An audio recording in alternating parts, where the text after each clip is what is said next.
Bismillahirrahmanirrahim. Bismillahirrahmanirrahim. Assalamualaikum warahmatullahi wabarakatuh.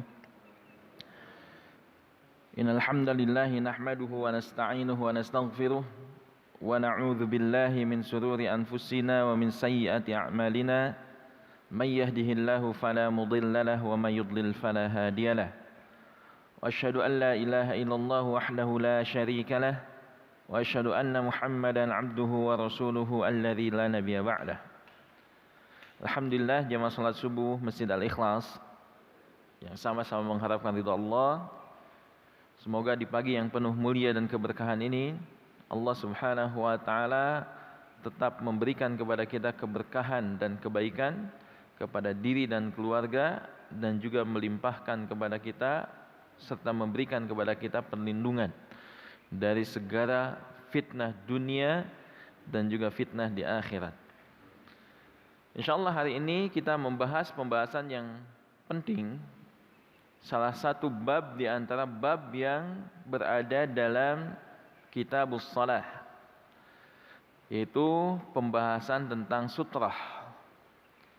Apa itu sutrah? Nanti kita akan bahas berkaitan dengan definisi, perintah-perintah yang memerintahkan adanya pensyariatan sutrah, hikmah yang terkandung di dalamnya, dan hadis-hadis yang terkait dengan adanya atau disyariatkannya sutrah.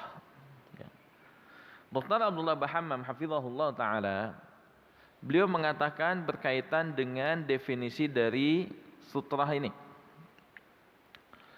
Definisi sutrah yang beliau sampaikan adalah syai'un yaj'aluhu al-musalli amamahu bainahu wa baina man yamurru baina yadayhi, yaitu sesuatu yang dijadikan oleh orang yang sedang melaksanakan salat, amamahu yang diletakkan di hadapannya, wa bainahu wa baina man yamurru di antara dirinya dan di antara orang yang akan lewat di hadapannya. Berarti fungsi daripada sutrah sebagai penghalang antara dirinya dengan orang yang akan lewat di hadapannya. Maka ini adalah definisi dari sutrah. Kalau kita lihat dalam buku yang diterjemahkannya atau terjemahan bahasa Indonesianya, maka penerjemah menambahkan sehingga orang yang berjalan di depannya tidak terkena dosa. Ini kesimpulan dari hadis yang membahas tentang sutrah ini.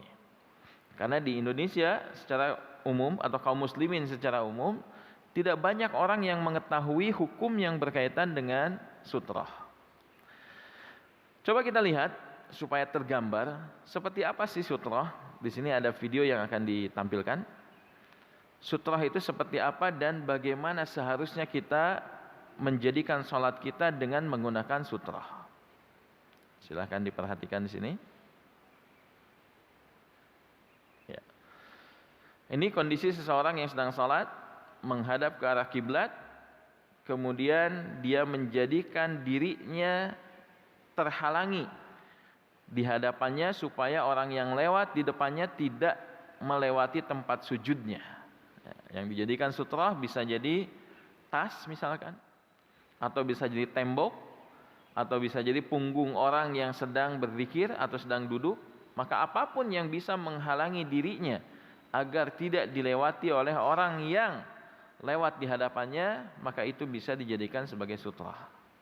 Nah, ini contoh orang yang sedang salat, kemudian ada orang yang lewat di hadapannya antara dirinya dengan sutrah, maka diberikan tanda dan dihalangi agar orang tersebut tidak lewat di hadapan orang yang sedang sholat ini. Nah, ini gambaran tentang sutrah. Nah, sekarang kita kembali kepada pembahasan kita. Ya. Nah, berkaitan dengan sutrah tersebut ada perintahnya di dalam hadis yang disebutkan oleh Nabi yang mulia sallallahu alaihi wasallam dalam beberapa hadisnya, yaitu seperti misalkan ketika Nabi sallallahu alaihi wasallam bersabda, "Idza shalla ahadukum," jika salah seorang di antara kalian sedang salat. Yang dimaksudkan salatnya salat apa? Semua salat, baik salat wajib ataupun salat sunnah.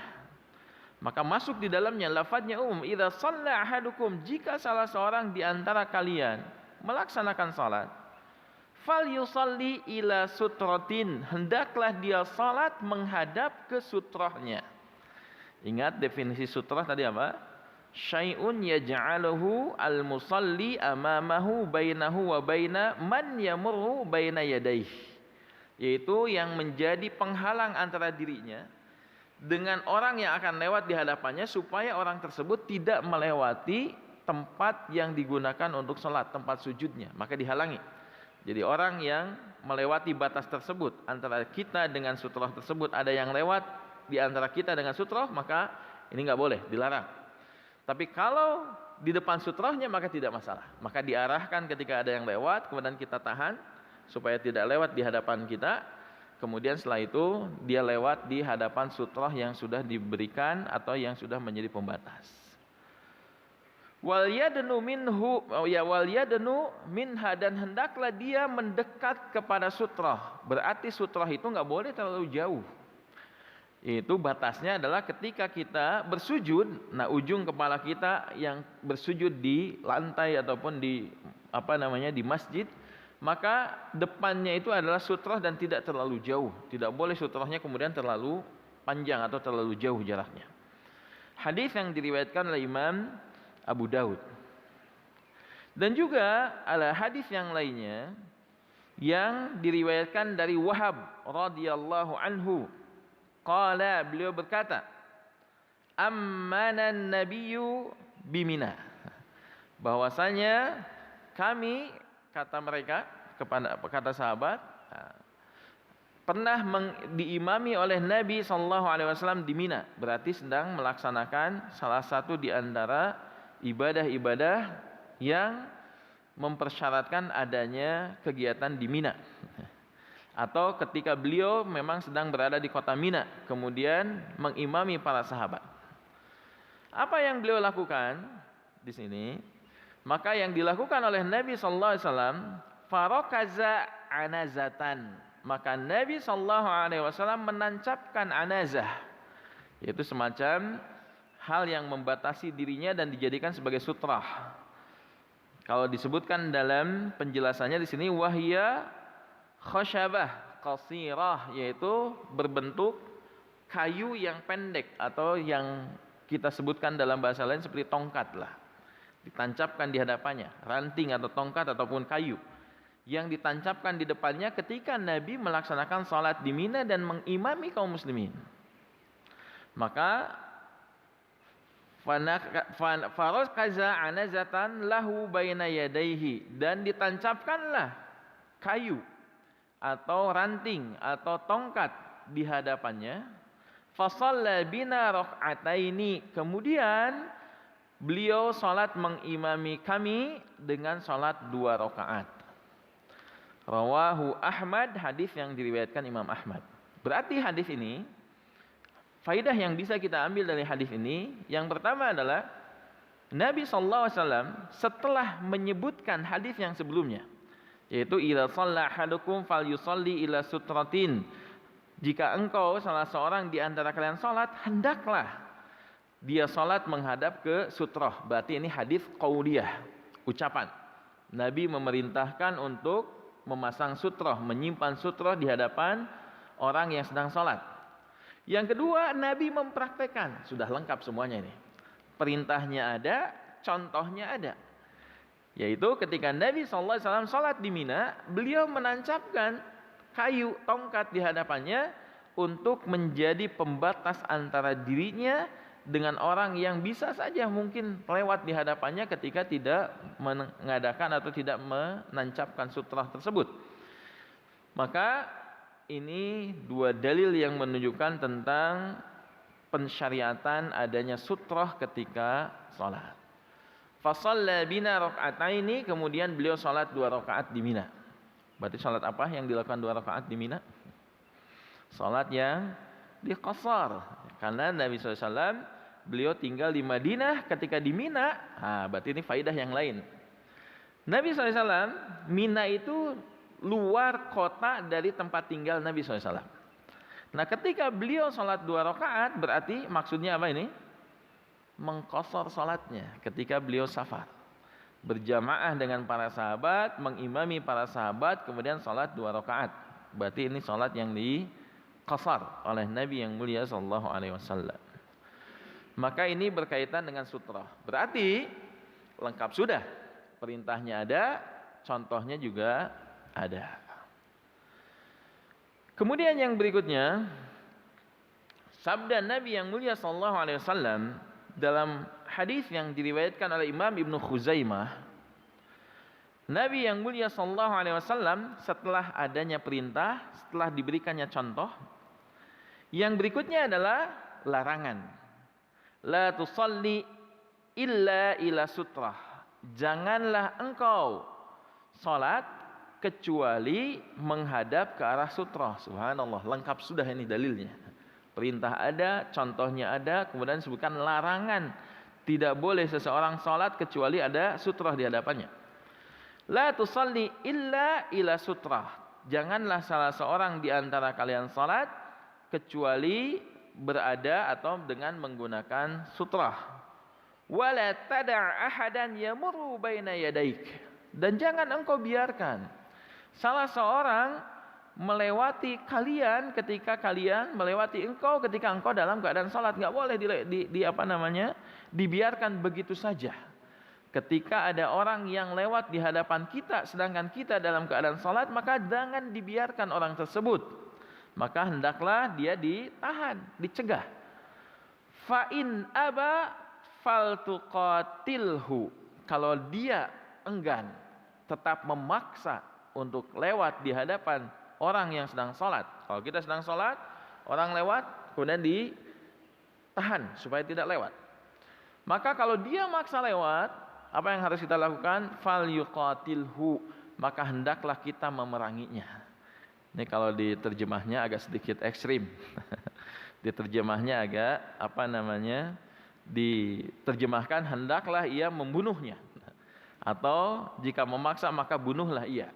Fal yuqatilhu maknanya adalah dengan cara memeranginya, berusaha semaksimal mungkin. Ketika dia memaksa, maka kita berusaha untuk tidak membiarkan dia melewati orang yang sedang salat. Berarti di sini faidah yang bisa kita ambil dalam hadis ini adalah pertama, larangan salat bagi orang yang tidak menggunakan sutrah. Perintah ada, larangan ada. Larangan tidak boleh salat kecuali menghadap sutrah. Berarti ini menunjukkan sutrah adalah hal yang sangat dianjurkan ketika kita melaksanakan salat. Yang kedua adalah perintah bagi kita untuk menghalangi siapapun yang lewat di hadapan kita ketika kita sedang salat. Karena salat adalah ketika kita berkomunikasi dengan Allah, ketika kita mempersembahkan ibadah kita kepada Allah Subhanahu wa taala, maka tidak pantas bagi siapapun melewati orang yang sedang bermunajat kepada Allah, kemudian dia lewat di hadapannya. Bisa mengganggu kekhusyuan, bisa menyebabkan salatnya menjadi tidak khusyuk, terganggu konsentrasi salatnya. Maka dilarang orang melewat di depan orang yang salat, dan kalau ada yang lewat diperintahkan untuk dicegah. Faidah yang lain dari hadis ini adalah berarti larangan bagi siapapun di antara kita lewat di depan orang yang salat. Kalau yang salat diperintahkan untuk menahan, jangan lewat depan orang yang salat. Berarti ini juga perintah bagi setiap kita, tidak boleh lewat di depan orang yang sedang salat. Kenapa? Karena dosa yang terkandung di dalam pelanggaran atau orang yang melewati di depan orang yang salat, maka ini termasuk ke dalam dosa besar yang bisa menyebabkan seseorang menyesal disebabkan adanya perbuatan yang dia lakukan. Maka larangan di depan orang yang salat ini sangatlah besar dosa yang dilakukan olehnya. Coba kita lihat di poin ini. Hadis muttafaqun alaih. Kita lihat teks hadis aslinya supaya kita bisa memahami dengan pemahaman yang sempurna. Di sini ada poin yang ketiga. Ya. Ya.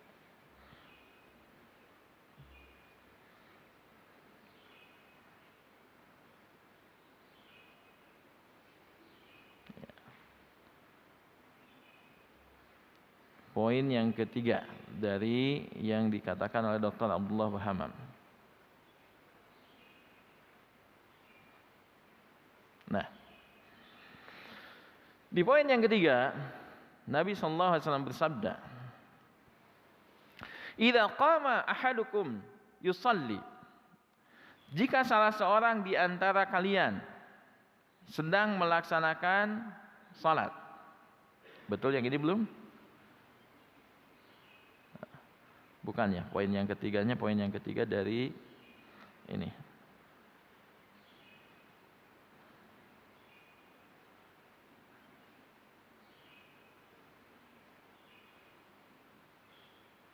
Ya.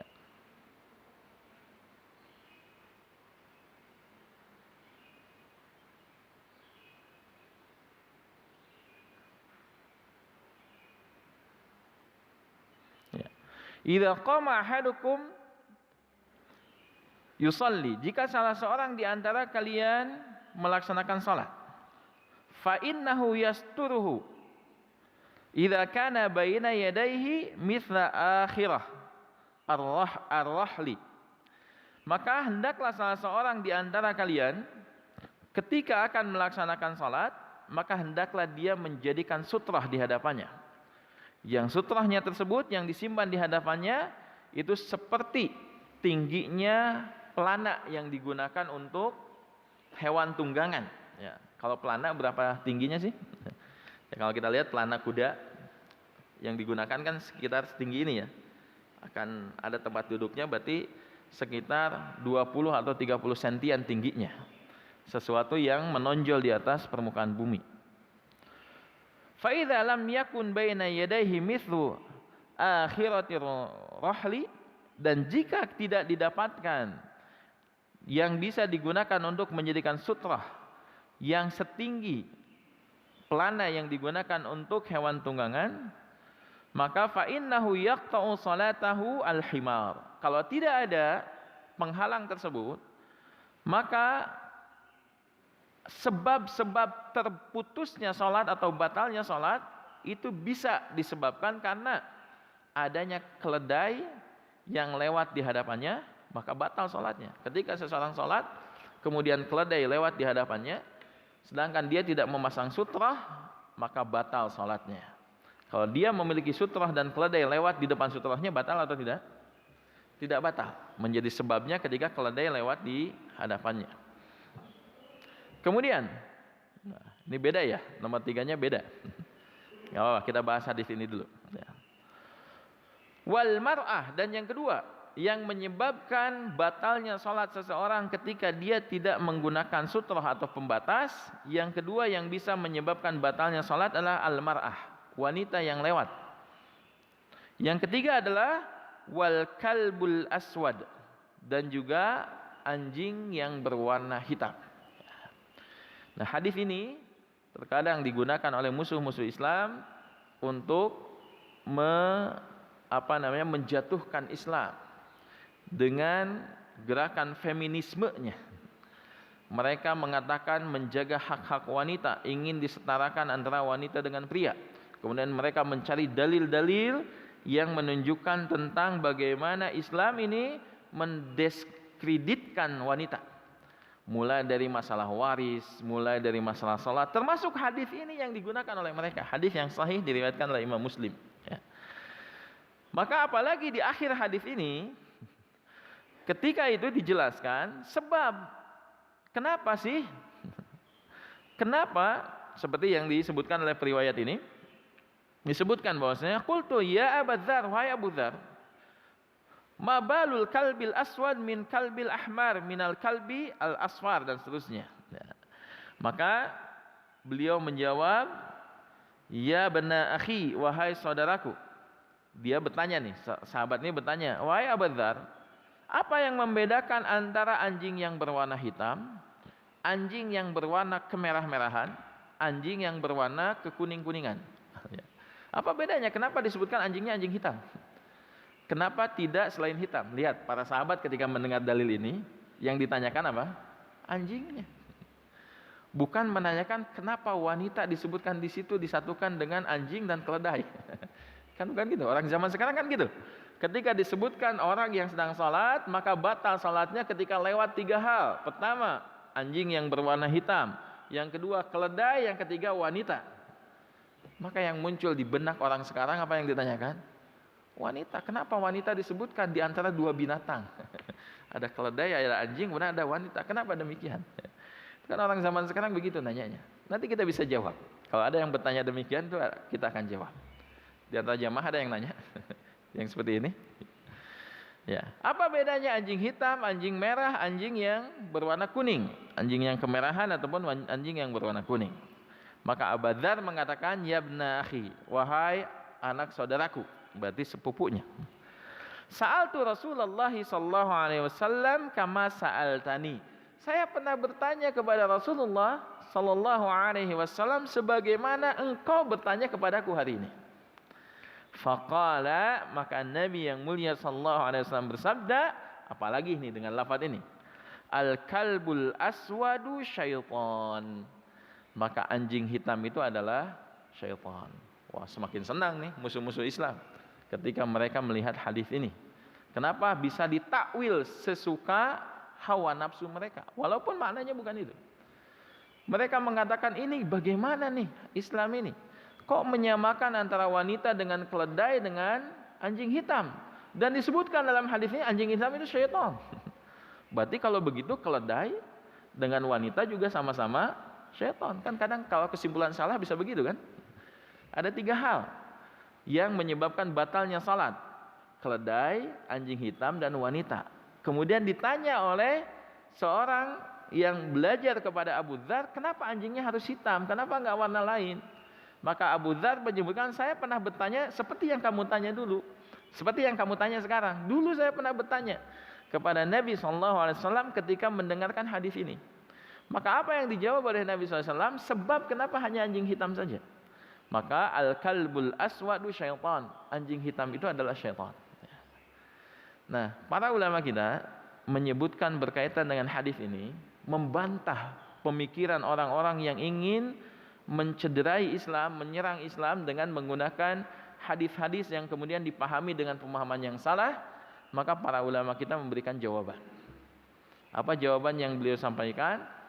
Penyebutan 3 hal yang membatalkan salat, ilatnya, sebab membatalkan salatnya bukan karena dia sama zatnya atau sama sebab-sebab pembatalnya, yaitu bukan karena dia sama-sama syaitan seperti anjing hitam, bukan. Tapi yang menyebabkan menjadi pembatal salat adalah karena 3 hal ini, 3 hal yang bisa menyebabkan kekhusyuan konsentrasi seseorang itu hilang ketika salat. Seorang laki-laki jangankan sedang salat, Pak, tidak sedang sholat pun wanita itu menjadi bahan perhatian. Betul tidak bapak-bapak? Kaum laki-laki itu pasti merasakan kalau wanita itu adalah sumber perhatian. Coba kalau diperhatikan, jangankan orang yang belum nikah, orang yang sudah nikah saja melihat wanita cantik, apa yang terjadi? Ada dalam hatinya ketertarikan kepada wanita tersebut. Fitrah itu, seorang laki-laki menyukai wanita, maka ini adalah sesuatu yang fitrah. Maka ketika dia tertarik kepada wanita, jangankan melihat wanita, terkadang mendengar suaranya itu terganggu, bisa menggugah syahwatnya. Apalagi ketika sholat datang di depannya wanita, apalagi pemuda yang sedang jatuh cinta kepada seorang wanita. Jangankan melihat wanitanya disebut namanya udah deg-degan. Bayangkan seorang laki-laki yang dia jatuh cinta kepada seorang wanita, wanita yang dia jatuh cinta, si laki-laki ini yang jatuh cinta kepada wanita tersebut, lewat di depannya ketika sholat. Apa yang terjadi? Kacau sholatnya, Pak. Bisa kacau itu sholatnya. Maka para ulama kita menyebutkan bahwasanya sebab-sebab wanita menjadi salah satu di antara pembatal salat seseorang ketika lewat di hadapannya, karena wanita itu bisa menyebabkan hilangnya kekhusyuan seseorang yang sedang salat. Oleh karena itu dalam Islam wanita itu salatnya di mana? Di belakang. Kalau wanita melihat laki-laki beda, Pak. Boleh nanti tanya kepada istrinya masing-masing. Wanita itu beda, tertarik kepada laki-laki, tapi beda ketertarikan antara laki-laki kepada wanita dibandingkan wanita kepada laki-laki. Kalau laki-laki itu besar ketertarikannya kepada wanita. Wanita punya ketertarikan kepada laki-laki tapi beda.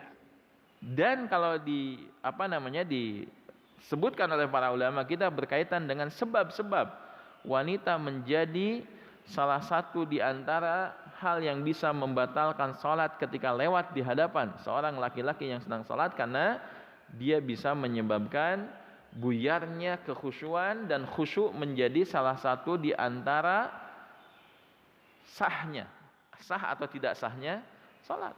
Orang yang salat dan tidak khusyuk maka tidak diterima salatnya. Tidak menjadi salat yang benar, karena salat dengan khusyuk itu dua hal yang tidak boleh dipisahkan. Seperti ruh dan jasad.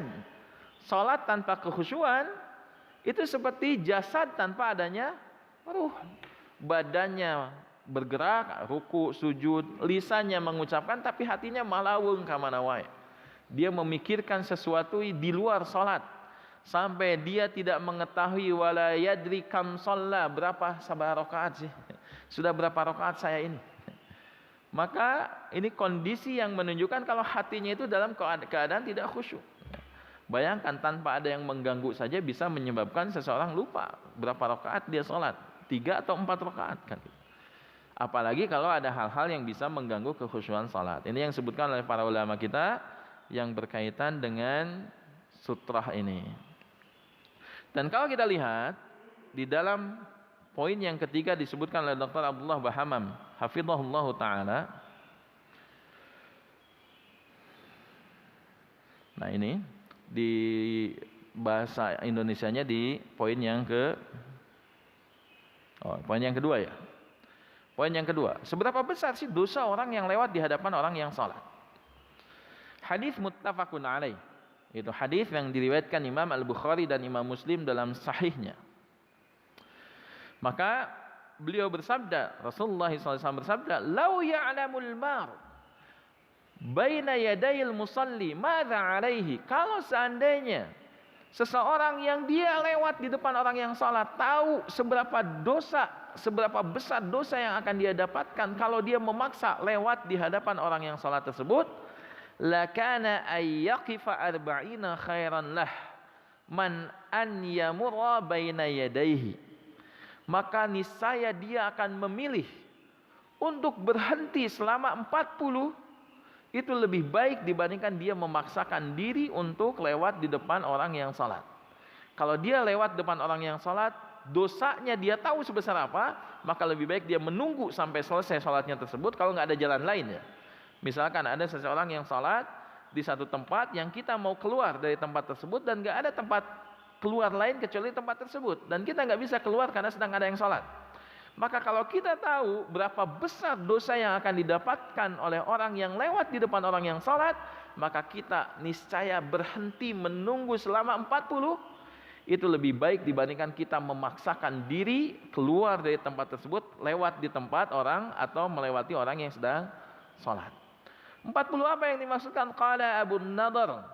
Maka Abu Nadhr sebagai periwayat dari salah satu di antara yang meriwayatkan hadis ini, la adri, saya tidak tahu, aqala arba'ina yauman aw syahran aw sanatan. Saya tidak tahu yang dimaksudkan 40 itu apakah 40 hari ataukah 40 bulan ataukah 40 tahun. Ini ungkapan yang menunjukkan betapa besarnya dosa orang yang lewat di depan orang yang salat, sampai kalau seandainya dia harus menunggu sampai 40 hari.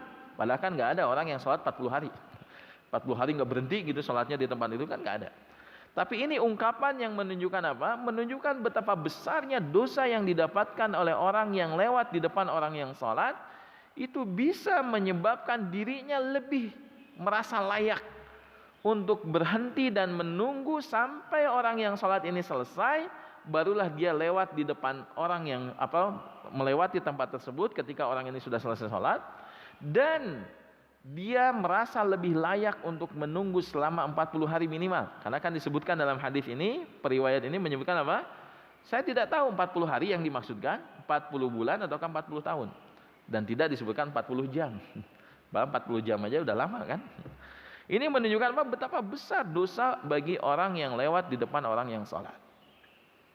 Faedah yang lain apa? Faedah yang lain adalah kita sebagai orang yang sedang sholat, maka janganlah kita menjadi sebab orang lain mendapatkan dosa. Jangan mau menjadi sebab sengaja gitu. Misalkan Masjid Al-Ikhlas ini, alhamdulillah pintunya ada 2. Tapi ada yang bersengkongkol suami dan istri. Wah, bersengkol. Misalkan bersengaja, ya, sudahlah kita uji saja kesabaran para jamaah. Di sini ada 4 pintu ya. Misalkan ada 2 pasang suami istri. Semuanya sholat di situ. Waktunya keluar, waktunya selesai kajian, kemudian dia sholat syuruk. Sholat syuruknya sengaja depan pintu. Gitu. 4 pintu semuanya dipakai untuk sholat. Cing, prakteken, cek ustadz tadi gitu, cing, daik teh ngamalkeun. Maka ini nggak boleh. Menyengaja dia sholat di tempat lewatnya orang lain, menyebabkan orang lain sulit lewat di tempat tersebut, dan menyebabkan orang lain terjerumus kepada dosa disebabkan dia bersengaja sholatnya di depan pintu, padahal pintu kan tempat keluar masuk, sengaja dia sholat di situ. Itu menyebabkan kemadharatan, bisa menyebabkan kezaliman kepada orang tersebut yang ingin segera keluar, kemudian terhalang oleh orang yang sedang sholat dan lain sebagainya. Maka ini tidak dibolehkan. Kemudian faedah yang lain menyebutkan, kalau kita lihat hadis yang tadi, diperintahkan untuk mencegah seseorang lewat di depan orang yang sholat, sampai Nabi menyebutkan ketika dia enggan, tetap maksa untuk lewat, fal yuqatilhu, perangi dia. Kenapa harus diperangi orang tersebut?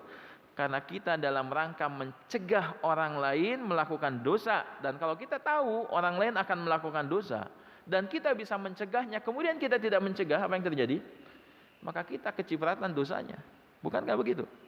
Maka sebab itu, karena itu kita ketika sedang melaksanakan sholat, dan penjelasan ini ada penjelasan berkaitan dengan sutrah.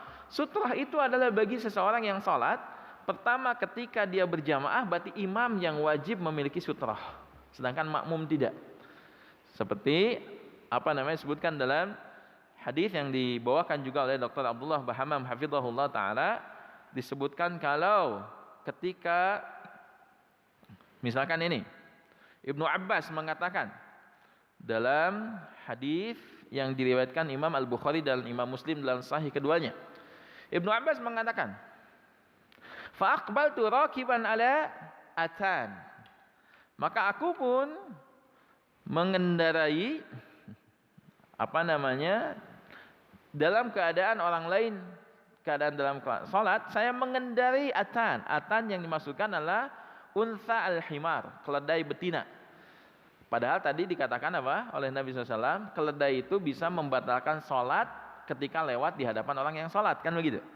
Nah, Ibnu Abbas, beliau mengendarai keledai, wa ana yauma idzin qad nahaztu al-ihtilam, dan pada saat itu aku sudah dalam kondisi ihtilam, berarti sudah balik. Tanda baliknya seseorang adalah ihtilam. Apa itu ihtilam, Pak?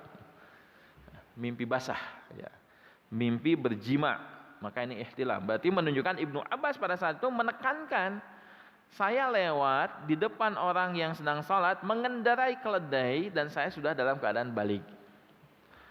Wa Rasulullah sallallahu alaihi wasallam yusalli bin nas, dan Nabi yang mulia sallallahu alaihi wasallam pada saat itu ketika saya mengendarai keledai, itu Nabi sedang salat mengimami kaum muslimin di Mina, famarartu baina yaday ba'di shaff, dan pada saat itu saya, kata Ibnu Abbas radhiyallahu anhuma, dengan mengendarai keledai betina itu lewat di depan saf orang yang sedang salat.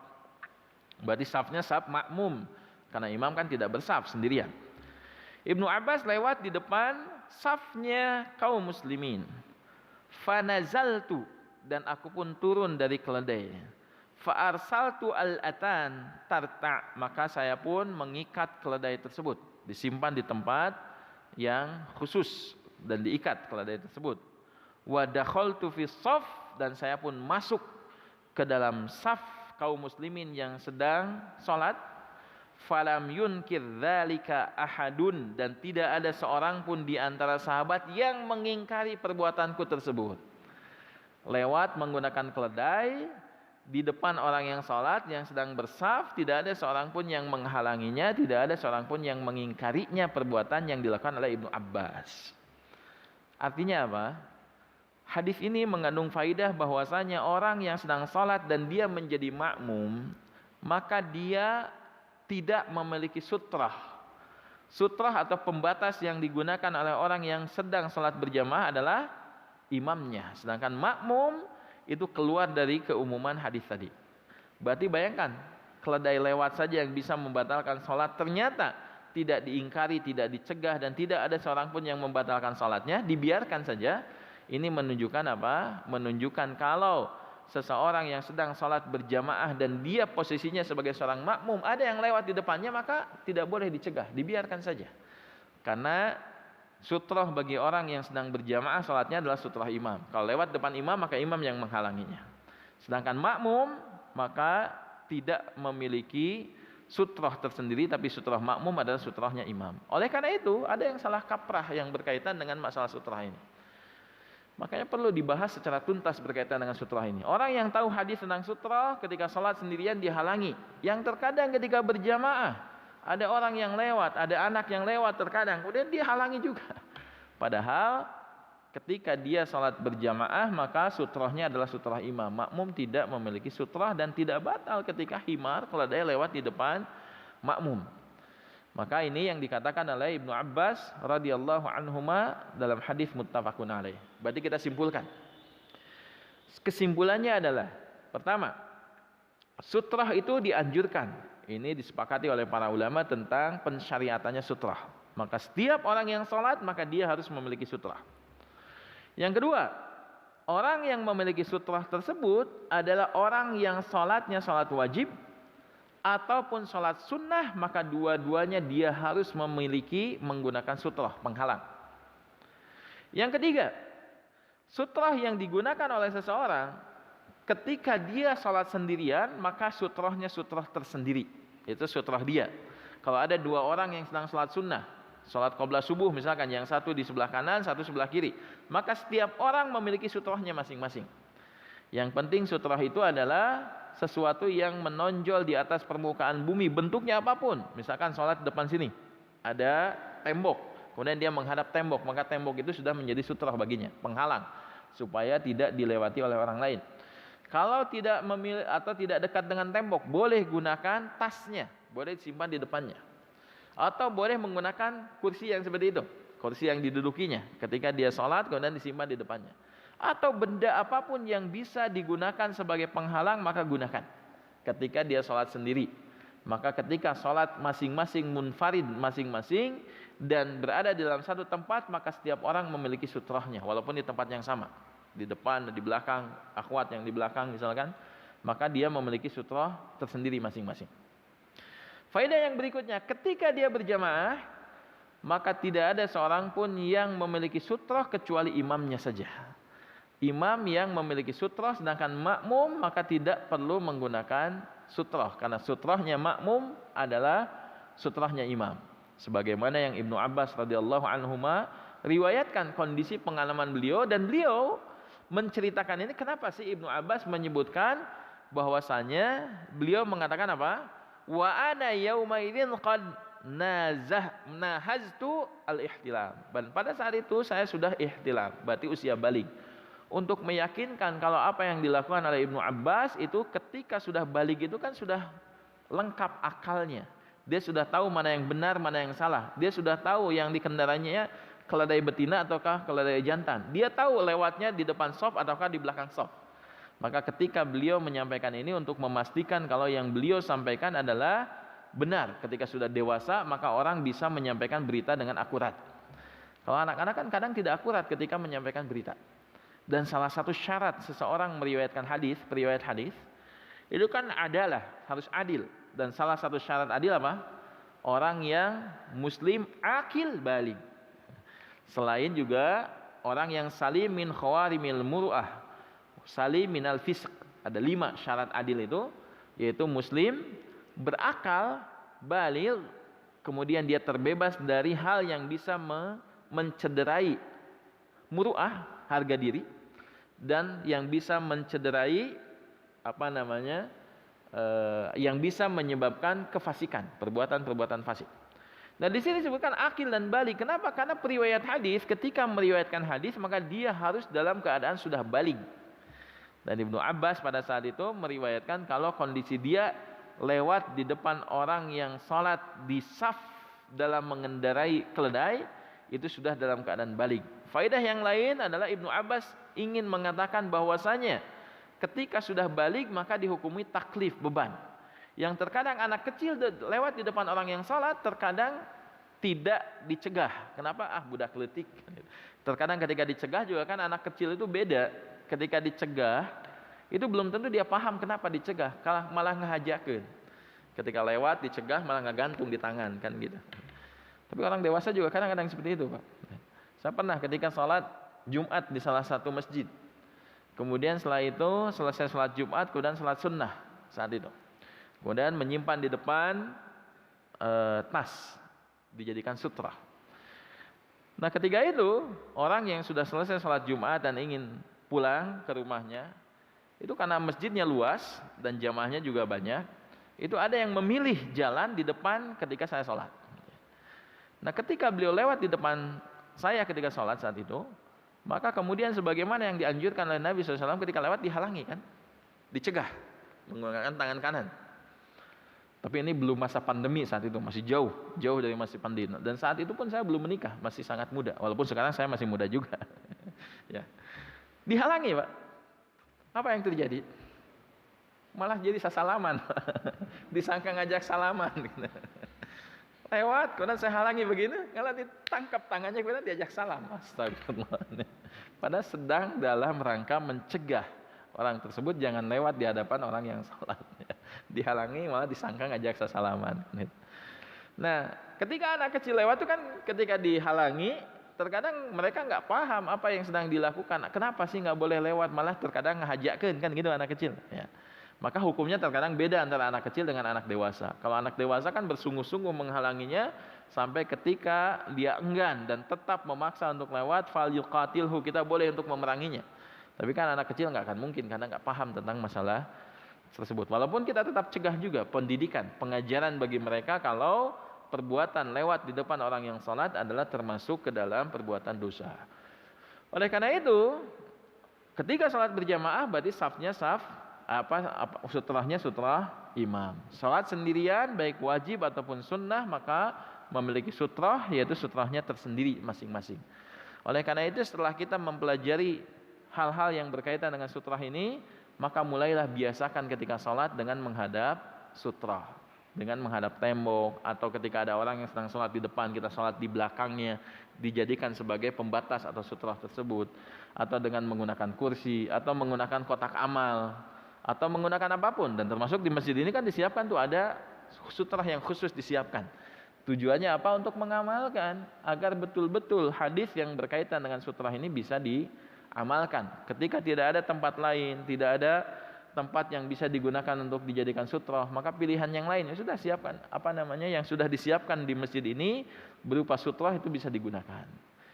Cuman kan sutrah itu ada bacaannya ya. Sutrah kemudian ada tulisan sutrah. Maka pastikan kalau menggunakan sutrah tulisannya jangan menghadap ke kita. Jadi pas sholat sutrahnya berada depan tempat sujud, jadinya malah terganggu juga kekhusyuan. Tulisan sutrah itu ternyata gambarnya orang bayangan sedang sholat. Nah, berada tungkul kan jadi terus. Jadi malah mengganggu kekhusyuan. Nah, kalau ingin menggunakan sutrah tersebut ya sudah balik aja tulisannya supaya ke depan, tidak menghadap ke kita.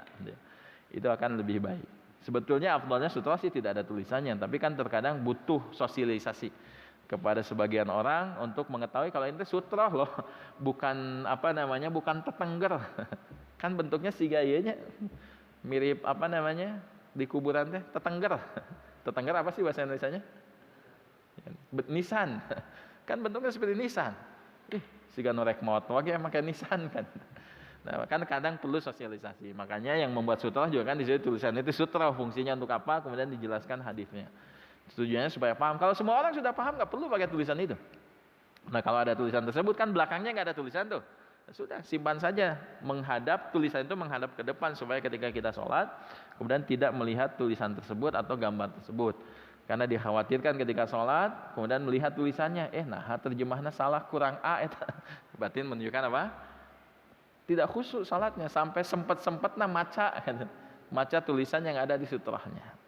Maka alhamdulillah di masjid ini sudah dipersiapkan perangkat-perangkatnya ketika kita membahas tentang fikih berkaitan dengan masalah sutra, alatnya disiapkan ada. Selain juga itu kan bukan satu-satunya yang bisa digunakan, banyak hal yang bisa kita gunakan. Buku, kalau kita membawa buku ketika sholat dan kita tidak membawa penghalang atau sutra yang bisa digunakan, buku bisa menjadi sutra bagi kita, dan seterusnya dan seterusnya. Mungkin itu pembahasan ringkas kita hari ini. Wassallallahu ala nabiyina Muhammadin wa ala alihi washabbihi ajma'in wa akhiru da'wana alhamdulillahirabbil alamin. Wassalamualaikum warahmatullahi wabarakatuh. Baik, sisa waktu kita manfaatkan untuk sesi tanya jawab jika ada pertanyaan. Mangga dipersilahkan kalau ada pertanyaan. Mangga, Bapak dulu. Silahkan. Assalamualaikum warahmatullahi wabarakatuh. Waalaikumsalam warahmatullahi wabarakatuh. Kalau kita sedang sholat berjamaah, lantas kita batal, itu yang harus kita lakukan bagaimana? Ya, ketika kita sholat berjamaah, kemudian kita batal ketika sholat berjamaah, yang paling memungkinkan batalkan apa? Buang angin. Yang paling mungkin kan buang angin. Nah, apa yang harus kita lakukan? Tergantung kita posisinya sebagai imam ataukah posisi makmum. Kalau sebagai imam, tanggung jawabnya lebih besar. Seorang imam ketika batal maka dia wajib dan harus jujur, karena dia menjadi pemimpin bagi kaum muslimin yang sedang sholat. Tong maksakeun, imam batal mah atuh era atau mengabatalkan sholat. Tong era daripada dosa. Dia mengimami dalam kondisi sedang berhadas, teu sah sholatna, nggak bohong. Karena ada kondisi yang seperti itu. Ada imam. Ini kejadian nyata, kejadian nyata yang diceritakan oleh teman kuliah saya dulu. Kejadian nyata ketika ada orang tua yang menjadi imam masjid, kan zaman dulu mah imam masjid kan orang-orang yang terkadang sudah sepuh dulu dijadikan imam dan sudah menjadi imam tetap di situ, dan orang lain nggak boleh mengimami. Karena beliau sudah usia lanjut, kadang-kadang sok teka rasanya kalau usia lanjut mah ketika buang angin sok teka rasa gitu, tiba-tiba melepas bau. Nah, ketika sholat itu betul-betul terdengar oleh makmumnya kalau imamnya itu pertama suaranya terdengar, yang kedua bau. Sudah lengkap itu dua-duanya. Tapi masalahnya imamnya nggak mau ngaku, tidak mau membatalkan sholatnya, tetap terus mengimami sholat. Nah, beliau waktu itu nanya, terus hukumnya saya kumaha? Berimam kepada imam yang sudah batal. Nah, maka kalau demikian apa yang terjadi? Kalau posisi kita sebagai posisi imam, jujur. Kalau batal sudah batalkan sholat, mundur. Kita mundur kemudian berwudu, biarkan orang yang sedang sholat tersebut mengangkat imam yang baru, atau imam tersebut mengangkat imam yang baru.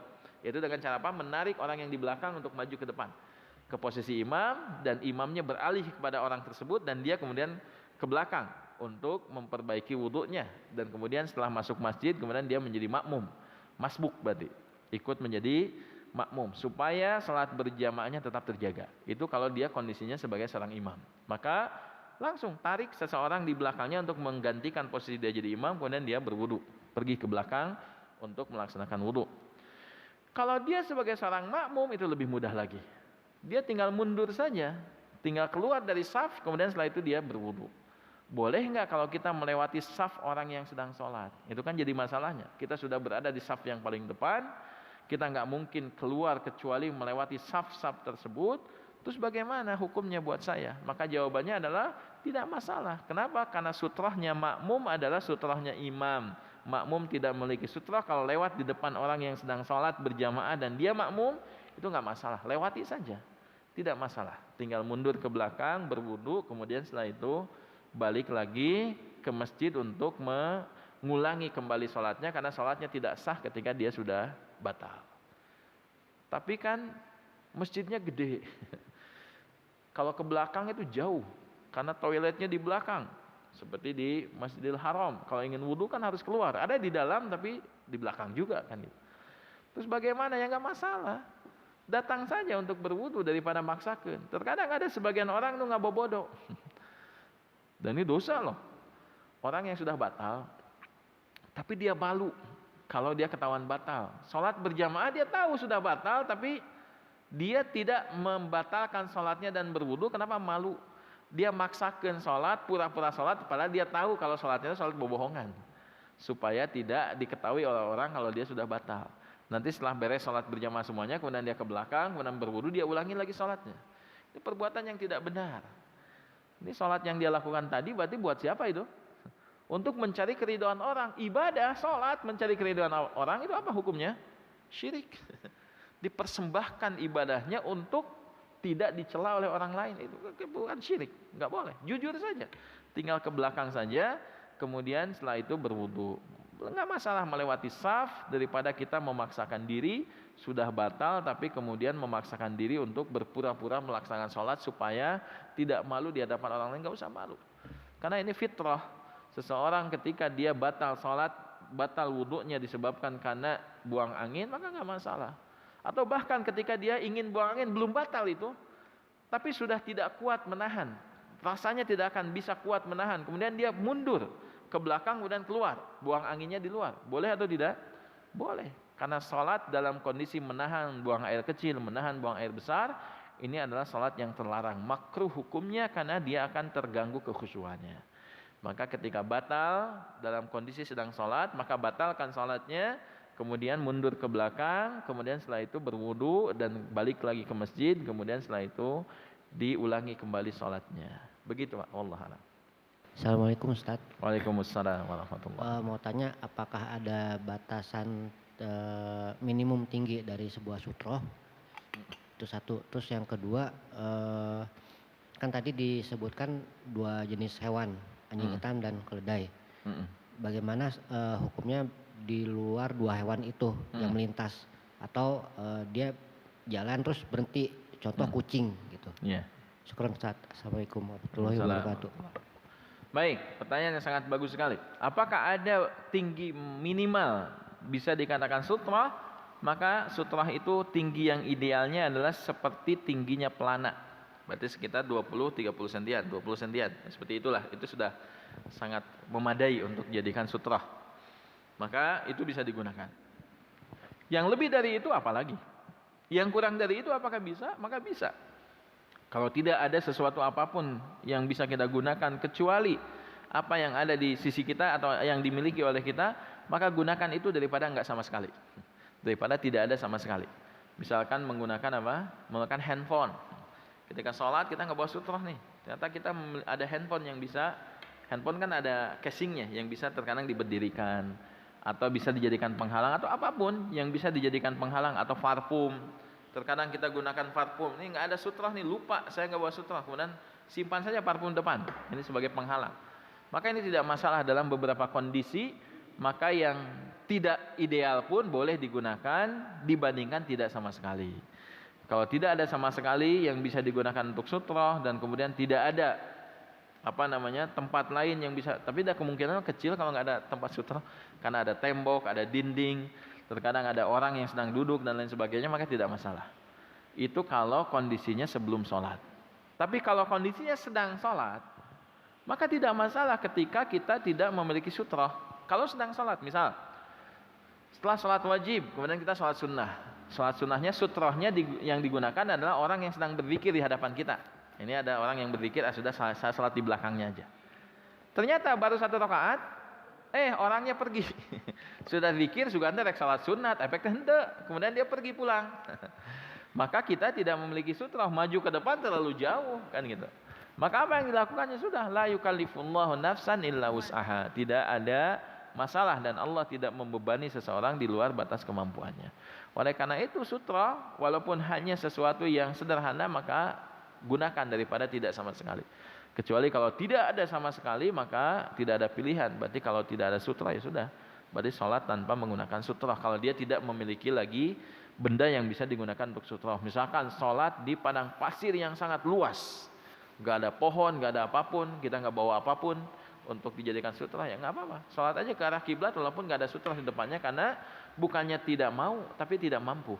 Dan ketidakmampuan kita itu menjadi rukhsah, menjadi keringanan bagi kita. Ini berkaitan dengan tinggi minimal dari sutra. Kemudian pertanyaan yang kedua ini sangat bagus sekali. Disebutkan dua hewan, keledai dan juga anjing hitam. Yang satu wanita. Nah sekarang masalahnya, keledai dan anjing hitam ini, apakah ini mewakili jenis-jenis di antara hewan? Kalau ada hewan lain yang lewat di hadapan kita, apakah itu menjadi pembatal? Maka jawabannya tidak. Bukan menjadi pembatal. Kenapa?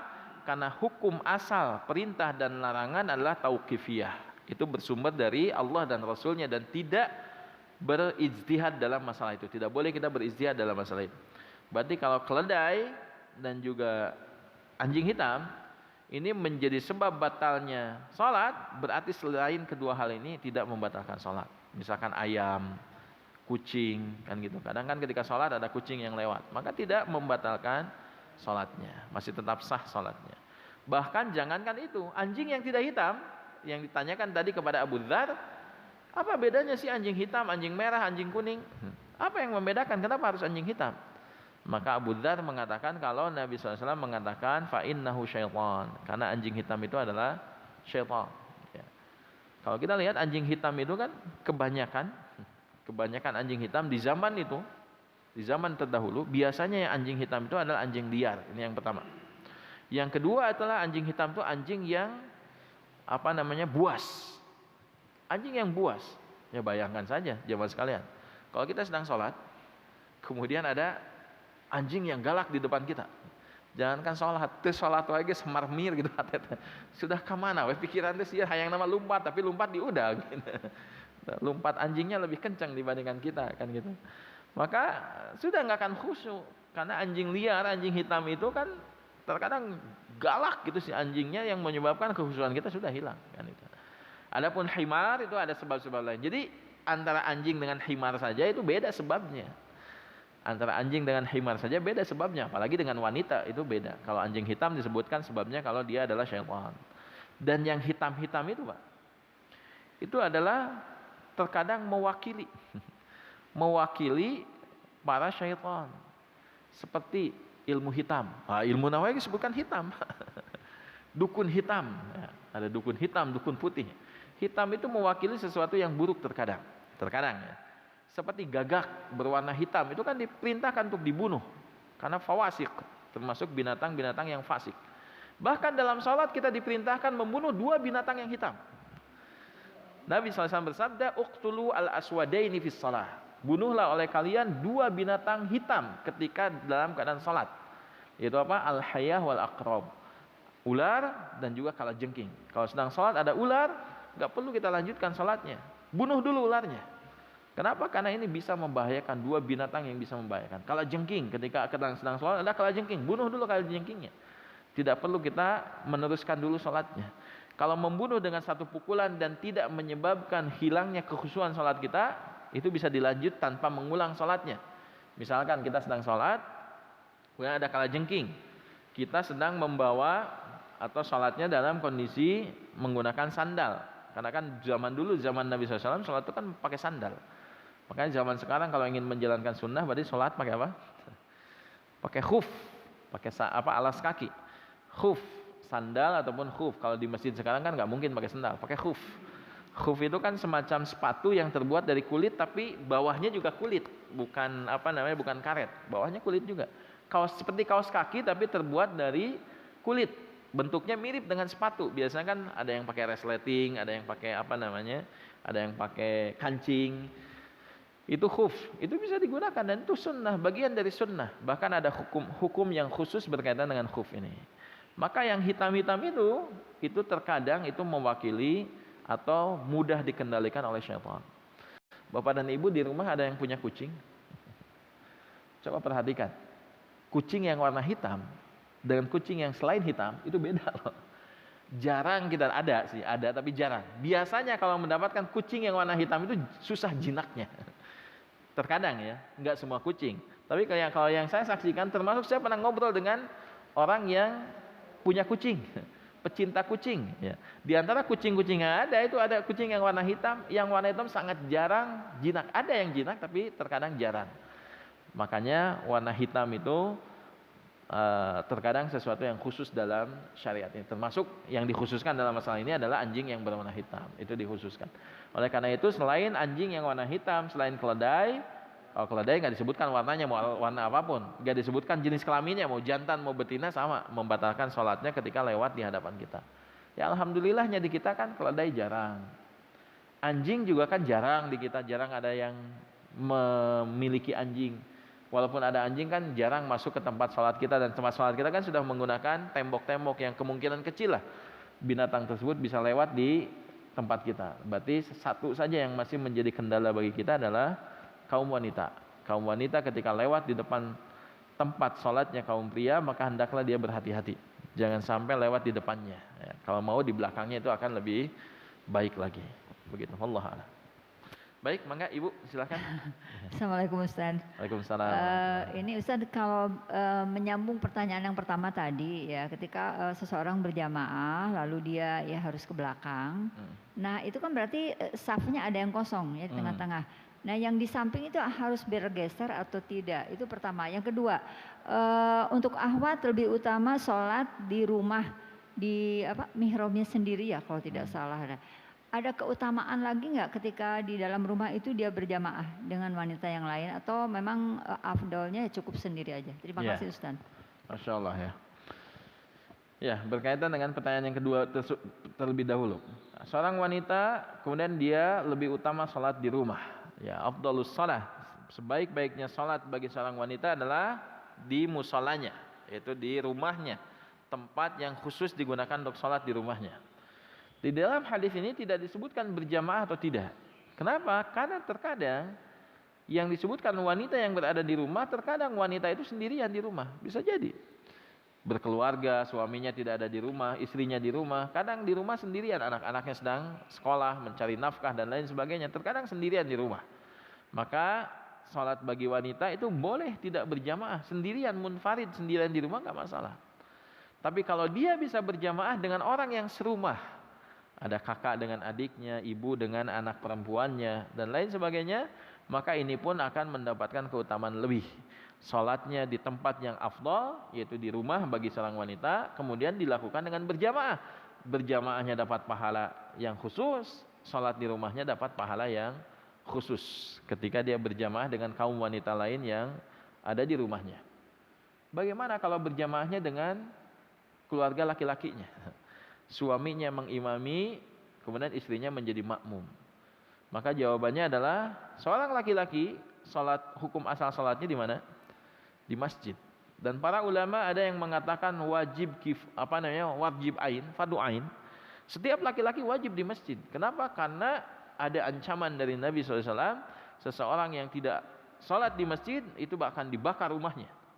Walaupun tidak dibakar rumahnya, disebabkan karena di rumah tersebut ada orang lain yang boleh sholat di rumah, maka tidak terjadi pembakaran rumah di zaman Nabi SAW ketika laki-laki tidak ke masjid. Yang kedua, di zaman Nabi SAW jarang kita dapatkan orang yang tidak ke masjid, hanya orang munafik saja nggak ke masjid, dan itu pun di waktu tertentu saja, waktu subuh ataupun waktu isya, ketika orang nggak bisa melihat satu dengan yang lainnya. Maka sholat bagi laki-laki adalah di masjid, kecuali dalam kondisi-kondisi tertentu seperti hujan lebat. Ketika hujan lebat, sholat di rumah, suami mengimami. Ketika masa pandemi, masjid belum dibuka dulu, berarti sholatnya di rumah, tarawih di rumah kan dulu begitu. Saya juga ketika masa pandemi di awal-awal dulu, ketika masjid belum boleh untuk beroperasi, maka sholat di rumah. Ketika tarawih ya tarawih di rumah, sampai sholat id. Saya teringat 2 tahun lalu, ketika sholat id, saya sholat id di rumah, mengimami keluarga. Dan ketika sholat id, ketika Idul Adha di ketika di Kuningan, ketika ibu sakit waktu itu juga kita sholat di rumah juga, di rumah mertua saat itu mengimami, adik-adik ipar, kakak ipar, mertua itu salatnya di rumah, tidak di lapangan karena kondisi pada saat itu belum terkendali pandemi. Maka boleh laki-laki mengimami perempuan di rumah ketika kondisi-kondisi yang khusus. Tapi kalau kondisi-kondisi yang umum yang kita masih memungkinkan ke masjid, maka laki-laki di masjid, maka perempuan di rumah. Kalau berjamaah di rumah perempuan tersebut, maka itu akan mendapatkan pahala lebih, pahala salat di rumah dan pahala berjamaah dengan anaknya, dengan saudaranya yang ada di rumah tersebut. Ini pertanyaan yang kedua. Kenapa saya suka lupa pertanyaan yang pertama ya, Masya Allah. Boleh diulang sedikit Bu, pertanyaan pertama? Ketika berjamaah, lalu ada yang ke belakang ya karena memang dia batal. Nah, yang di sampingnya itu harus bergeser tidak? Terima kasih. Saf yang kosong ya. Saf yang kosong disebabkan seseorang ada uzur, batal. Apa yang harus dilakukan? Maka sebagian orang yang terjadi di antara kita, itu kadang kan orang yang belakang maju ke depan. Tujuannya apa? Tujuannya supaya tidak terlalu banyak yang bergerak. Maju ke depan.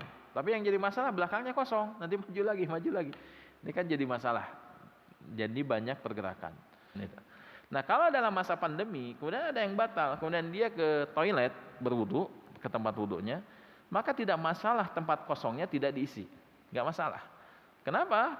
Karena kita khawatir juga ketika tempat kosong diisi, dia sudah gunakan untuk sujud, kita nggak tahu dia terkena COVID atau tidak. Nanti kalau kita maju, sujud di tempat sujudnya bisa jadi malah terkena COVID, muncul kemudaratan. Maka ini juga akan yang perlu dipertimbangkan. Yang kedua, memang hukum asal salat berjamaah saat ini berjarak. Ketika berjarak ya sudah, ketika ada yang kosong nggak masalah. Karena kondisi-kondisi yang khusus. Saat ini kondisi pandemi ini kondisi yang khusus, maka hukumnya hukum yang khusus. Tapi kalau dalam kondisi normal, ketika ada saf yang kosong di depannya maka diisi. Siapa yang isi? Boleh dari belakang ke depan atau boleh yang sampingnya. Kalau belakang nggak masuk ke depan, berarti sampingnya menutup rapat si saf tersebut sampai kemudian saf ini tidak ada celah yang kosong. Begitu Ibu, wallahu a'lam. Bismillah Ustaz, satu lagi Ustaz.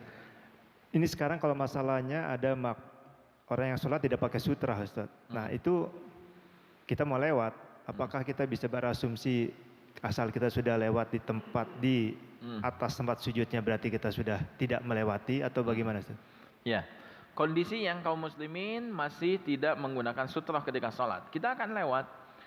Apakah kita boleh lewat di depan orang yang menggunakan sutra, tidak menggunakan sutra tersebut? Maka jawabannya boleh. Kenapa? Karena yang berhak untuk menghalangi orang yang lewat di depannya adalah orang yang menggunakan sutra. Kalau tidak menggunakan sutra, dia tidak berhak untuk melarang orang lain lewat di hadapannya. Hanya pastikan saja ketika kita lewat, maka lewatnya bukan di tempat sujudnya. Maka lewat di depannya yang bukan tempat sujudnya misalkan. Kan kita bisa ukur ya. Orang kalau berdiri di garis hitam itu, kemudian sujudnya paling 3 lantai ke situ. Maka ketika kita sudah melewati lebih dari 3 lantai, lantai ke-5, ke-6, maka lewat di depannya tidak masalah. Dengan tadi asumsinya, dia pertama tidak menggunakan sutra, dan kalau menggunakan sutra depannya itu sudah bukan bagian tempat sholatnya, bukan tempat sujudnya. Maka tidak masalah ketika dia lewat di depan orang yang sholat, apalagi depan yang lebih jauh dari tempat sujudnya, maka tidak masalah.